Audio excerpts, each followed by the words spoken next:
সচিবালয়ের আগুন নেভাতে গিয়ে কাভার্ড ভ্যানের ধাক্কায় নিহত ফায়ার সার্ভিস কর্মী সোহানুজ্জামান নয়নের বাড়িতে চলছে শোকের মাতম। এরই মধ্যে গাড়ির চালক ও হেলপারকে আটক করেছে আইন শৃঙ্খলা রক্ষাকারী বাহিনী। তাদের শাস্তির দাবি জানিয়েছেন পরিবার ও স্বজনরা।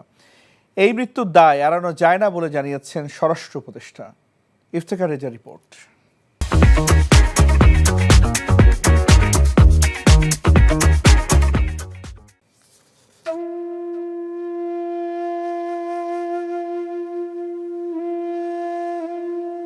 বৃহস্পতিবার সকালেই ছুটিতে গ্রামের বাড়ি যাবার কথা ছিল সোহানুজ্জামান নয়নের,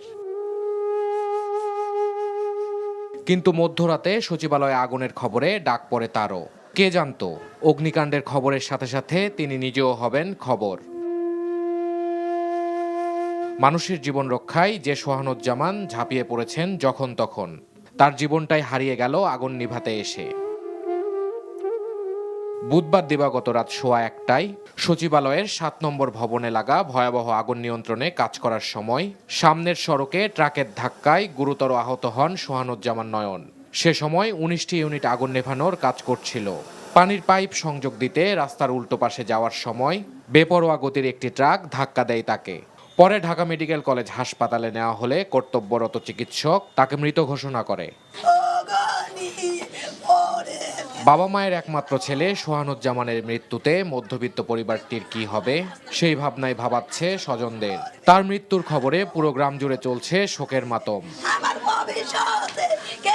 পরিবার ও স্বজনদের দাবি, আগুন নেভানোর সময় সচিবালয়ের সামনের সড়কে যান চলাচল বন্ধ রাখা হলে এমন নির্মম ঘটনা ঘটতো না। ওখানে আগুন নিবেছে, কিন্তু আইনের লোকেরা কেন করে বাধা দেয়নি? ট্রাক কেন আসছে? ট্রাক কেন আমার ভাই চাপা মারি দিছে?